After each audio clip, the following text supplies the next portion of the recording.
Do you remember this? Before the bitterness, before the fractured confessionals, and the lonely plots of land on Coyote Pass. Before the family became a civil war, we were sold a dream of faith, unity, and radical love. A family that, against all odds, chose to stick together. But what if the foundation we were all watching wasn't built on love, but on a lie? What if the cracks that finally shattered this family weren't just emotional, but were meticulously carved out by a calculated financial betrayal hidden in plain sight for nearly a decade? For years, fans have whispered. We've all seen it. The subtle shifts, the growing disparities, the unanswered questions. Why did three wives end up with nothing, while one seemed to gain everything? We were told it was about love, about connection, about Kody's broken heart. But new information, pulled from explosive court filings and insider testimony, suggests a far more sinister truth. A truth that leads back to a secret company, a trail of missing money, and an alleged scheme to divert up to $2 million from the family they claim to love. This isn't just gossip anymore. This is a roadmap of deceit. Welcome to COCO Gossip, and welcome to the real story of the fall of the Brown family. What you are about to hear is a culmination of years of financial documents, legal whispers, and on-screen clues that have finally converged into one explosive narrative. This is the story of the family pot, the financial heart of the Brown family, and how it was allegedly bled dry by the two people who promised to protect it most, Kody and his favored wife, Robyn. We're going to follow the money from the shared family accounts right into a private, locked vault of a corporation with a name that tells you everything you need to know about who is truly included. We're talking about hundreds of thousands of dollars from home sales that vanished without a trace, and a lifestyle funded by money the other wives didn't even know existed. This story will change everything you thought you knew about the Browns. It's a story of greed, secrecy, and the ultimate sister-wife betrayal. Hey, Gossip fam! Before we dive into the evidence, I need you to do something. If you have ever watched an episode of Sister Wives and felt like something was off, if you've ever defended Janelle's resilience, cheered for Christine's freedom, or felt Meri's loneliness, then hit that subscribe button right now and turn on all notifications. Because what we are about to unpack is the validation you have been searching for. This isn't a recap channel. We are going deep into the legal and financial weeds to expose the truth you deserve to hear after more than a decade of loyalty to this story. This series will be your definitive guide to the scandal. So subscribe, grab your drink, and settle in. The court of public opinion is now in session. Kody told, we pool all our resources, all the money goes into one pot, and we pay all the bills out of that one pot. All for one and one for all. All for one and one for all. It was the Brown family motto, their financial gospel. From the moment they stepped into the national spotlight, the family pot was presented as the bedrock of their plural marriage. It was managed, in theory, by Kody and the wives together. Meri's income, Janelle's steady paychecks, Christine's earnings, and Kody's own sales commissions, everything flowed into a single, unified account. This fund, which we'll call the Brown Family Trust, was more than just a bank account. It was a symbol of their covenant. It paid for the mortgages on their Lehigh home, it funded their shocking escape to Las Vegas, and it built the 4 dream homes in the cul-de-sac that were meant to be theirs forever.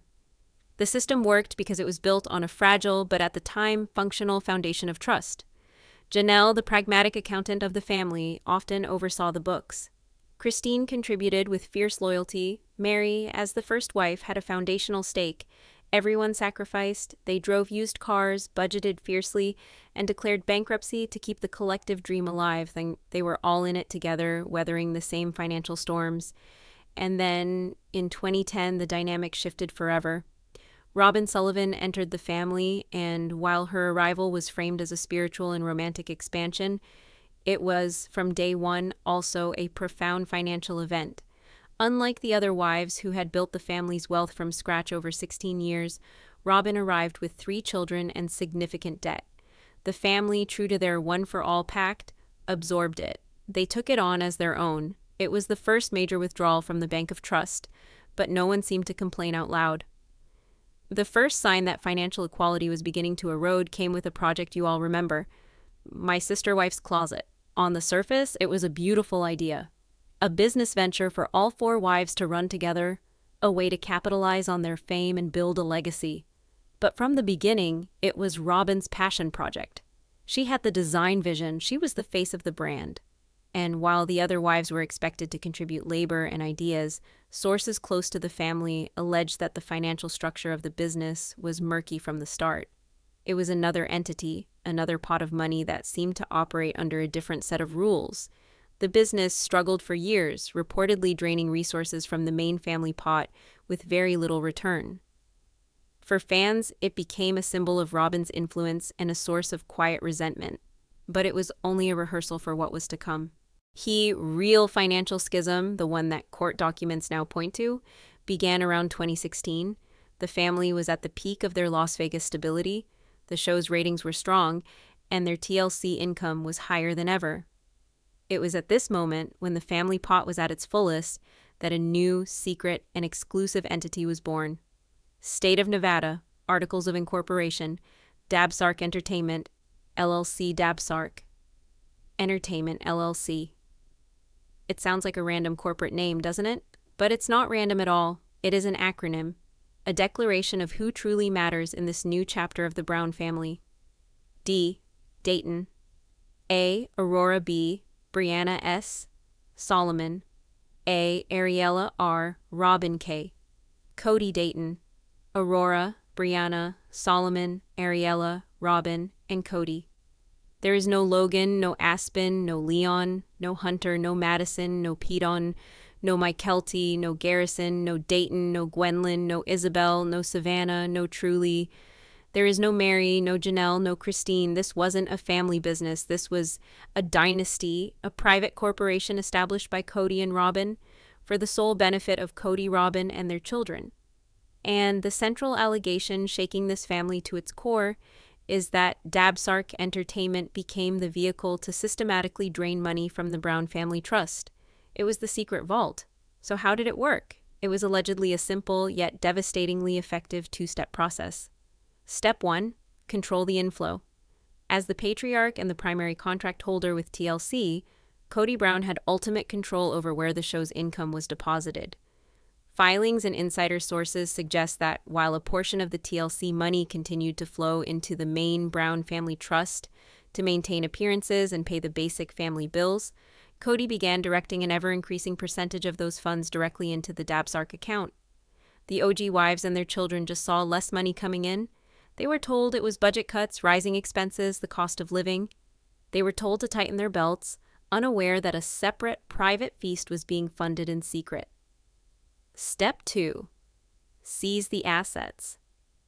The second part of the alleged scheme was even more brazen. It involved the family's largest physical assets, their homes. The move to Flagstaff in 2018 was a financial catastrophe. It was abrupt, poorly planned, and it plunged the family into a state of precarity they hadn't known in years.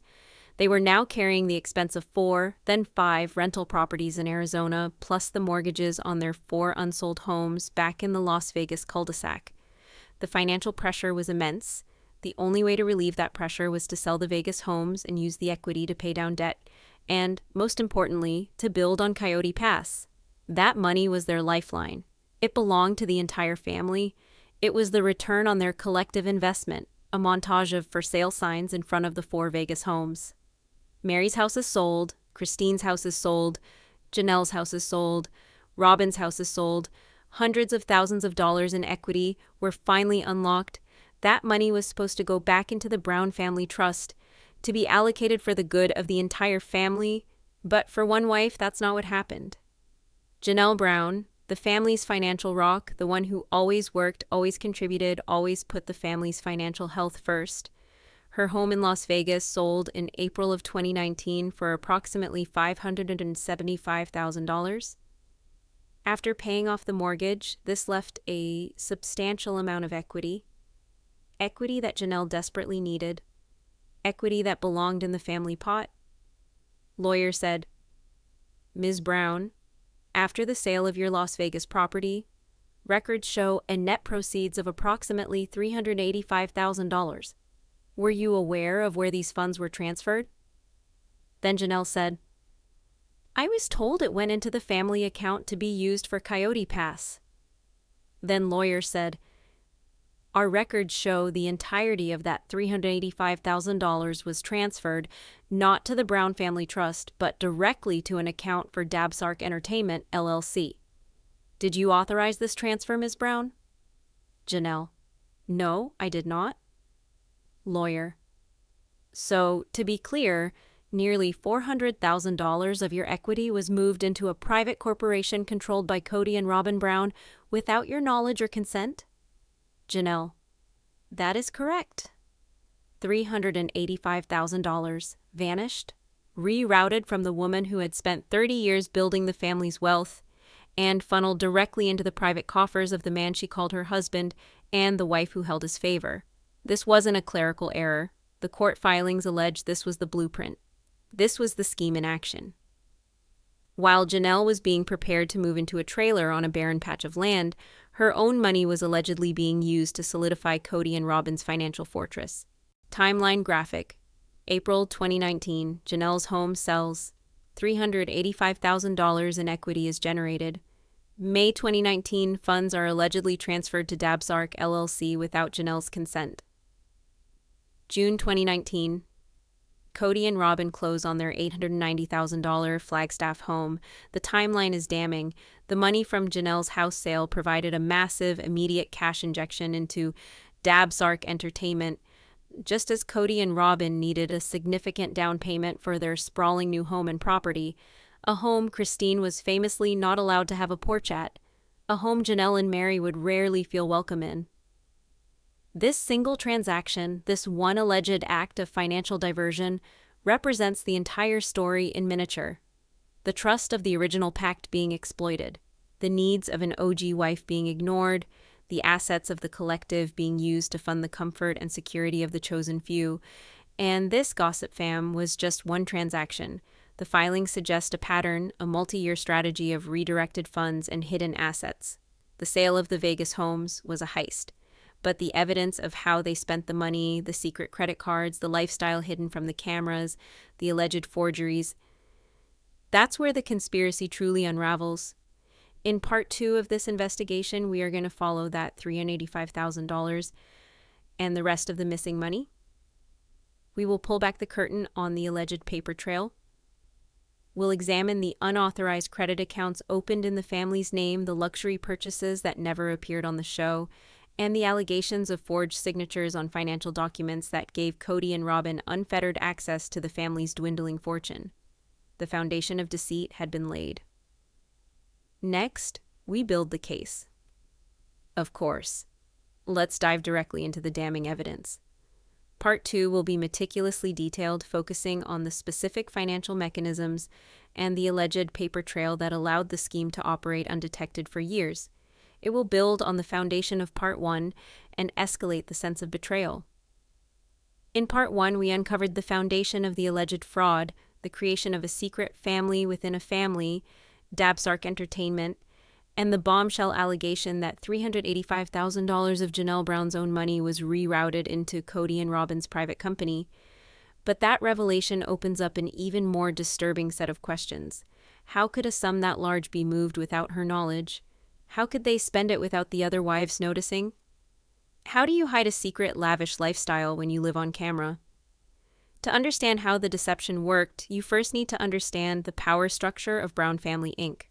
On paper, it was a partnership. In reality, it was a patriarchy. As the legal husband to one wife and the spiritual husband to the others, Kody Brown was almost always listed as the president or managing member of their shared business entities. This position gave him immense and ultimately unchecked power. For day-to-day transactions, paying a utility bill, buying groceries, Kody likely had sole signature authority. But for major financial events, like transferring hundreds of thousands of dollars from a home sale, standard corporate practice and common sense would demand more. It would require a member authorization form, a document where the principal members of the family corporation agree to the transaction in writing. This is the system's primary safeguard. It's the one thing meant to prevent one person from draining the accounts. And it's precisely where investigators allege the most audacious act of the fraud took place. This is a recreation of the type of document that would have been required to legally move Janelle's money into DABSARK. Kody's signature would be there, of course. He's initiating the transfer, but it would also need Janelle's signature. It was her house, her equity. To move it without her explicit written consent is not just a betrayal, it's a potential crime. Yet, in her deposition, Janelle swore she never saw it, never signed it. So how was the transfer approved by the bank? The court filings are exploring a shocking possibility: forgery. Forensic handwriting experts are allegedly examining these key documents from 2018 and 2019, and sources close to the investigation claim they have found significant discrepancies. Handwriting experts said, "When you analyze a signature for authenticity, you're not just looking at the shape of the letters. You're looking at pen pressure, the speed of the stroke, the spacing, the baseline. A person's signature is muscle memory. A forgery is often a drawing. It's slower, more deliberate, and often contains hesitations or angles that are inconsistent with the subject's natural hand." Who would have had the access and the audacity to do this? The filings don't name a specific forger, but the implications are clear. The documents were in Kody's control. The money benefited Kody and Robyn. It created a situation where one or two family members could allegedly approve a massive financial transfer on behalf of everyone without their consent. They didn't just take the money, they allegedly commandeered Janelle's very identity to do it. But moving the money was only half the battle. Now they had to spend it. The secret credit arsenal. Here was the next problem for Kody and Robyn. DABSARK was a brand new LLC. It had no credit history. They couldn't just walk into a bank and get a high-limit credit card based on its own merits. The Brown family, on the other hand, after a decade of TLC money, had an established financial identity. So, what do? You leverage the family's good name to fund your secret life. These were the cards everyone knew about. The cards were used for gas, groceries, and family expenses, with statements that were, at least in theory, open for review by the other wives. But court documents allege that around the same time DABSARK was formed, a new set of cards was opened. These weren't personal cards in Kody or Robyn's names. They were corporate cards opened under the existing credit-worthy Brown family corporate name.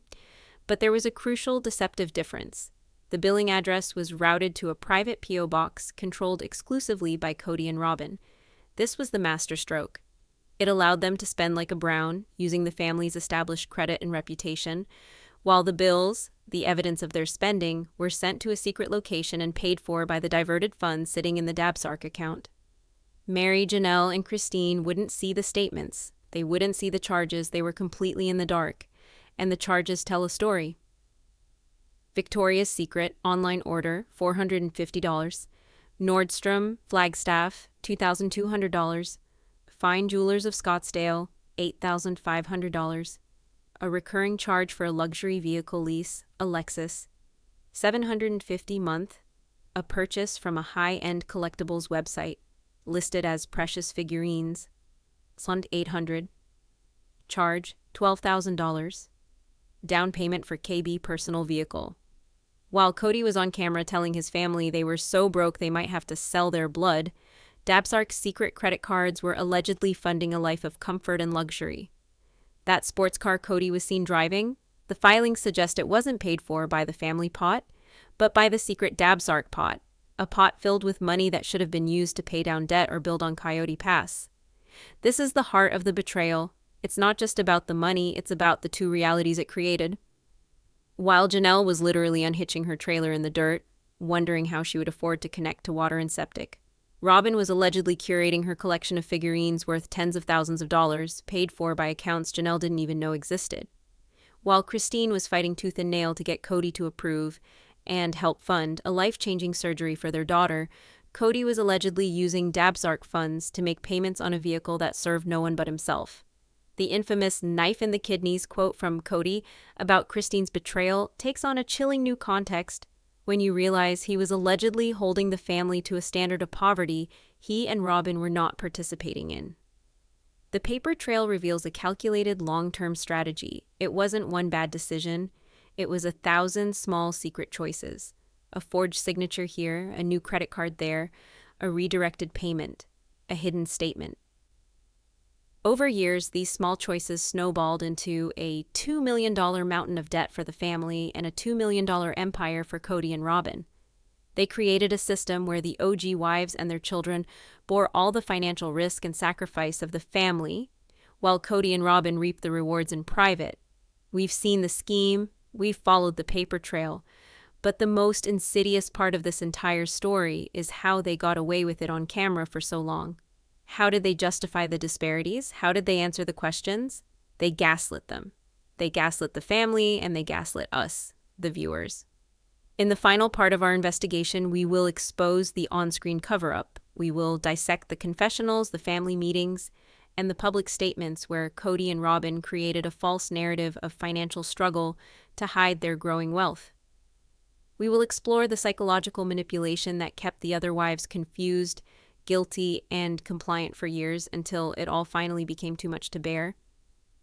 We've followed the money, we've examined the paper trail, we have seen the blueprint of an alleged $2 million betrayal that redirected the Brown family's collective wealth into a private empire for two.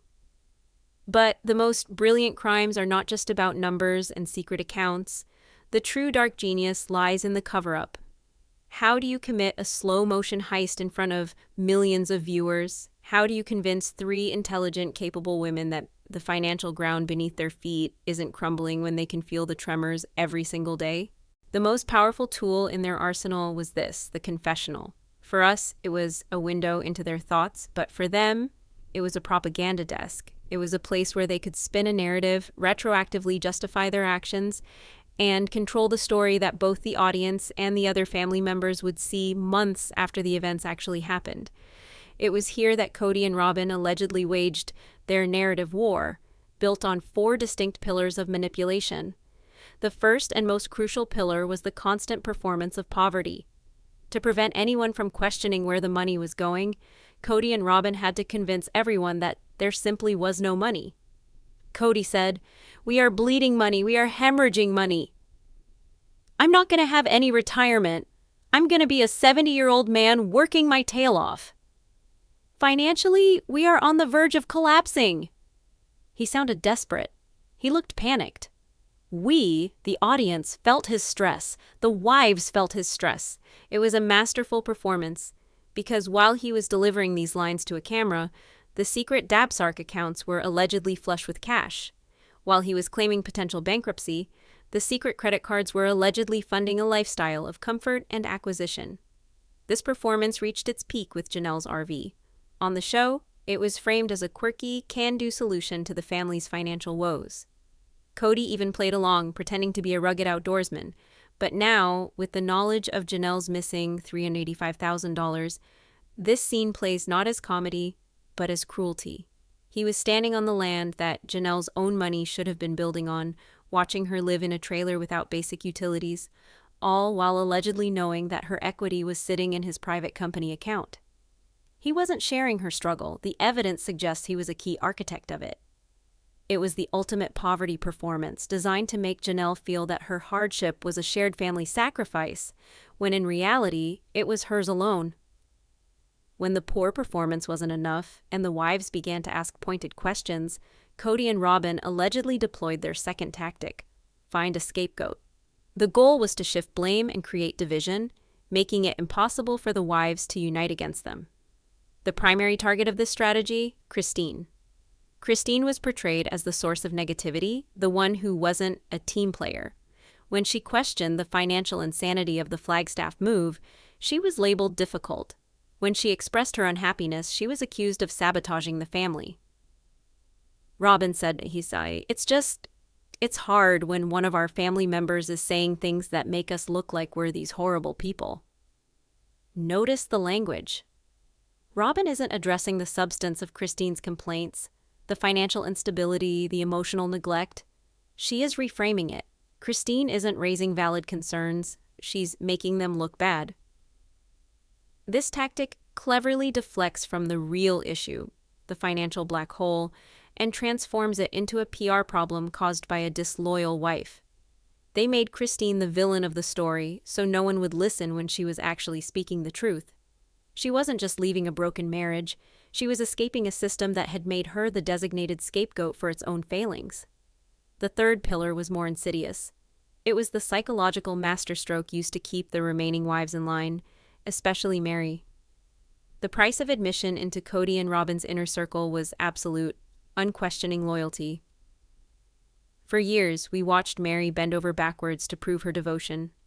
She stayed in a loveless marriage, she endured public humiliation, she poured her LuLaRoe earnings into the family pot. She did everything they asked, hoping her loyalty would be rewarded with love and inclusion. But loyalty, in this context, had a very specific definition. Do not question Kody, do not challenge Robyn, and most importantly, do not ask hard questions about the money. Kody said, "Pui. The relationship with Meri is not a relationship that I'm interested in, but she's part of the family and we have a financial obligation to each other." Let that sink in. He admits the love is gone, but he frames their connection as a financial obligation. The irony is staggering. The court documents allege that while he was demanding financial loyalty from her, he and Robyn were being financially disloyal to the entire family. Meri's desperation for Kody's approval was leveraged against her. She was kept in a state of emotional starvation, making her less likely to rock the boat or demand a full financial accounting, for fear of losing the few scraps of affection she was still being given. It was a psychological cage built with the bars of loyalty. The final pillar was Kody's signature move, used whenever he was cornered with facts and figures, the big picture defense. Whenever Janelle, the most financially savvy of the wives, would try to pin him down on a budget or a timeline for Coyote Pass, Kody would retreat into baffling, grandiose speeches about destiny, vision, and the big picture. He'd draw chaotic lines in the dirt, talk about pawns and plots, and overwhelm them with so many conflicting ideas that it became impossible to have a rational conversation. This wasn't just poor planning, this was a deliberate obfuscation tactic. You can't audit a vision, you can't put a feeling on a spreadsheet. By keeping the plan for Coyote Pass eternally vague and big picture, he avoided accountability. He could justify any delay, any missing funds by saying, "You just don't see the big picture like I do." It was a way to make the wives feel small and short-sighted for asking practical questions, all while the big picture was that the money needed to build their homes was allegedly being spent elsewhere. For years, this four-pillar system of gaslighting worked. It kept the wives confused, divided, and blaming themselves. But the truth, like water, always finds the cracks. The awakening didn't happen overnight. It was a slow, painful dawning. For Christine, the breaking point was Isabel's surgery. When Kody refused to be there for their daughter, it shattered the illusion of family. She finally saw that the system was no longer about shared sacrifice, but about her sacrifice for his comfort. She chose her children, and in doing so, she escaped the financial and emotional prison. For Janelle, the awakening was seeing her own financial future evaporate. After decades of being the responsible breadwinner, she found herself in an RV with no house and no clear path forward. The woman who understood numbers better than anyone finally realized the math no longer added up. Her departure wasn't just emotional, it was a calculated business decision to save herself from a sinking ship. And for Meri, the realization came last. After years of proving her loyalty to a man who offered nothing in return, she finally understood that loyalty was a one-way street. She saw that she was a financial asset, not a partner, and chose to reclaim her life. The Brown family didn't just grow apart. It was, according to the evidence laid out in these court filings, systematically hollowed out from the inside. The story of Sister Wives is no longer just a show about a struggling, plural family. It's a cautionary tale. A tale of how love and faith can be used to mask greed, how a family patam can be turned into a private piggy bank, and how the truth can be hidden in plain sight on national television. This alleged $2 million betrayal wasn't the final straw, it was the entire foundation of the collapse. The emotional distance, the arguments, the tears, they were all symptoms of this deeper financial disease. Christine, Janelle, and Meri didn't just leave Kody, they left DABSARK. They chose to stop funding a kingdom where they were no longer citizens, but subjects. Thank you for joining me on this deep dive, Gossip Fam. The legal battle is far from over, and you can be sure that we at COCO Gossip will be following every filing, every deposition, and every new revelation. What we've presented here is a narrative based on the evidence emerging, and it paints a devastating picture. Hit that subscribe button and ring the bell because the fallout from this expose is just beginning. Share this series with every Sister Wives fan you know, because after all these years, the full story is finally coming to light.